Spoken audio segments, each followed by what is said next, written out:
عزیز پاکستانیوں، السلام علیکم۔ میں آج آپ سے کچھ گفتگو کرنا چاہتا ہوں۔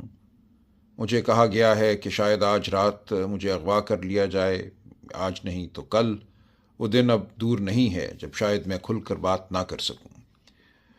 میں یہ آپ سے کہنا چاہتا ہوں کہ پاکستان اس وقت ایک بار پھر ایک انتہائی تاریک دور سے گزر رہا ہے۔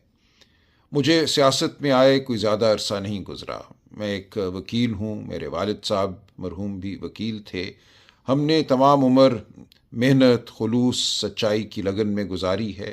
میں اپنے والد صاحب کے نقش قدم پر چلنے کا ہمیشہ سے متمنی رہا ہوں۔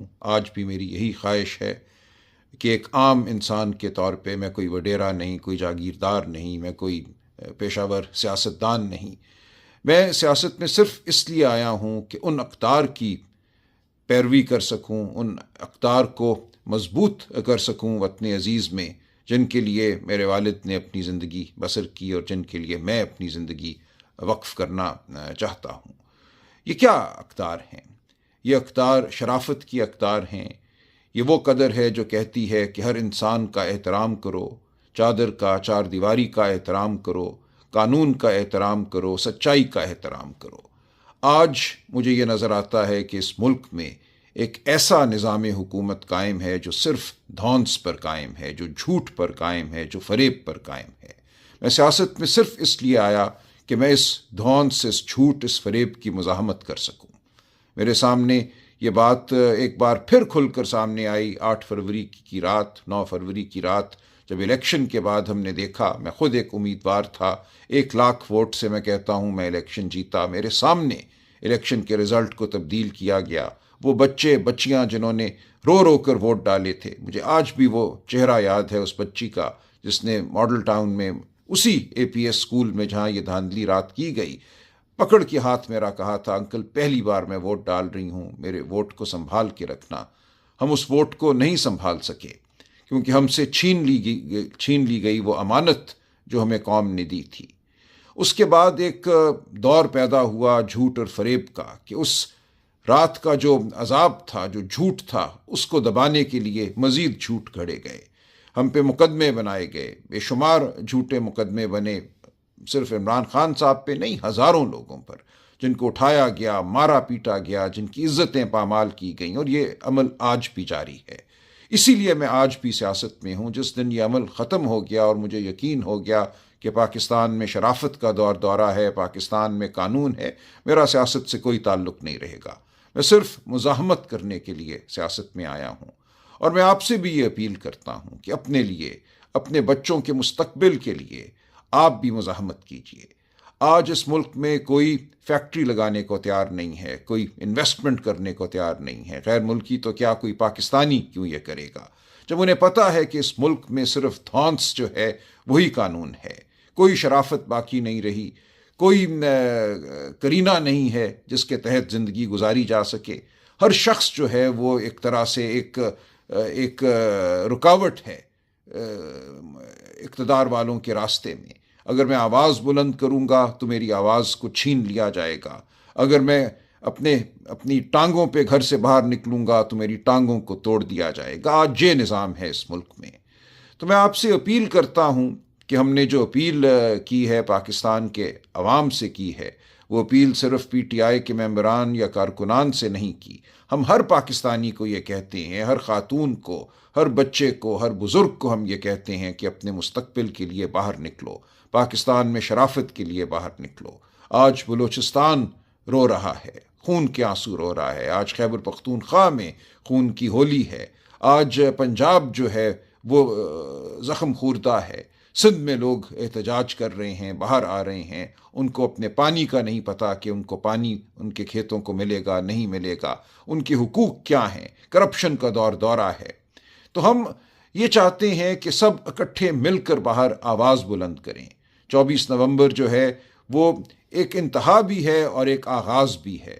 ہم چاہتے ہیں کہ آج کے بعد کوئی طالع آزما، کوئی شخص جس کو ناز ہے اپنی طاقت پر، اپنی بندوقوں پر، اپنے پیادوں پر، وہ ہمارے اوپر حکمرانی نہ کر سکے۔ ہماری جو آواز ہے اس کو کوئی دبا نہ سکے، اس لیے ہم باہر نکلنا چاہتے ہیں، اپنی آواز کو بلند کرنا چاہتے ہیں، اتنا بلند کرنا چاہتے ہیں کہ کوئی اس کو دبا نہ سکے۔ دیکھیے، دنیا کی ہر ریاست کے پاس طاقت ہوتی ہے، ہر ریاست کے پاس پیادے ہوتے ہیں، ہر ریاست کے پاس ویگو ڈالے ہوتے ہیں، بندوقیں ہوتی ہیں، لیکن وہاں کیوں یہ سب کچھ نہیں ہوتا؟ وہاں یہ سب کچھ اس لیے نہیں ہوتا کہ وہاں کی عوام فیصلہ کر چکی ہے کہ وہ یہ برداشت نہیں کریں گے۔ لوگ باہر نکلتے ہیں، وہ لندن شہر ہو جہاں 10 لاکھ لوگ نکلے جب عراق پر بربریت ہوئی، وہ اور دنیا کے دارالخلافے ہیں، بڑے چھوٹے شہر ہیں جہاں لوگ سڑکوں پہ نکلتے ہیں۔ سڑکوں پہ نکلنا ایک آئینی حق ہے، یہ ایک انسانی حق ہے، یہ اپنی دھرتی کو اپنانے کا ذریعہ ہے، یہ ایک طریقہ ہے جس کے ذریعے ہم احتجاج کرتے ہیں اور کہتے ہیں کہ بہت ہو گئی، ہماری بات کو سنو، ہمارے وجود کو مانو۔ تو میں آپ سے درخواست کرتا ہوں کہ آپ وہ قدم اٹھائیے جو میں سمجھتا ہوں اب ہم سب پر واجب ہے۔ اپنے گھروں سے نکلیے، ہم سب کے گھر ہمیں عزیز ہیں، ہم سب کی آسان زندگیاں ہمیں عزیز ہیں، لیکن ہر ایک کی زندگی اس ملک میں آسان نہیں ہے۔ اس بربریت کی وجہ سے اس ملک میں بہت غربت ہے، اس ملک میں بچوں کو تعلیم نہیں ملتی، 40% بچے 15-16 سال کی عمر کے کسی اسکول میں نہیں جاتے، اس ملک کے ہسپتالوں میں شفا نہیں ملتی، اس ملک میں آگے بڑھ کر اگر کوئی نوکری کرنا چاہتا ہے باعزت تو اس کو نوکری نہیں ملتی، ڈگری تھامے لوگ سال ہا سال گزار دیتے ہیں، باہر جانے کی تمنا میں زندگیاں بسر کرتے ہیں۔ تو ہم نے اس ملک کو اگر ایک ایسا ملک بنانا ہے جو احترام آدمیت، احترام انسانیت پر مبنی ہو، جس کے حوالے سے ہم فخر کر سکیں، ہم دنیا کو بتا سکیں کہ ہمارا ملک ایک شریف ملک ہے، ہم ایک ایسے معاشرے کے رہنے والے ہیں، فرد ہیں جہاں انسان کی عزت ہے، تکریم ہے، جہاں تعلیم کو، صحت کو بنیادی حق سمجھا جاتا ہے اور دیا جاتا ہے، تو ہمیں آواز بلند کرنا ہوگی، ہمیں باہر نکلنا ہوگا، ہمیں احتجاج کرنا ہوگا، ورنہ ہمیں چن چن کر ختم کر دیا جائے گا۔ آج میں اغوا ہوں گا، کل کوئی اور اغوا ہو جائے گا، باقی لوگ ڈر جائیں گے، سہم جائیں گے، یہ ملک ایک قبرستان بن جائے گا۔ ہم نے اس ملک کو قبرستان نہیں بننے دینا، یہ ایک نخلستان ہے، یہ ایک خوبصورت گلستان ہے، اور ہم نے اس کو گلستان کے طور پہ آگے بڑھانا ہے۔ اس ملک سے ہم نے نفرت ختم کرنی ہے، ہم نے انتشار ختم کرنا ہے۔ ہم چاہتے ہیں کہ ہم سب پاکستانی رنگ، نسل، مذہب، صنف کی تفریق سے بالا تر ہو کر اچھی زندگیاں گزاریں، سچی زندگیاں گزاریں، محنت کر سکیں، اپنے مستقبل کو سنوار سکیں۔ تو میرا ساتھ دیجئے، ان سب کا ساتھ دیجئے جو 24 نومبر کو اپنے گھروں سے باہر نکلیں گے، بہت پرامن طریقے سے، پرشکوہ طریقے سے باہر نکلیں گے۔ ہم کوئی دنگا فساد نہیں کرنا چاہتے، ہم بڑے منظم طریقے سے اپنی آواز بلند کرنا چاہتے ہیں۔ ہمارا ساتھ دیجئے، اپنی نسلوں کا ساتھ دیجئے، اپنا ساتھ دیجئے۔ بہت شکریہ۔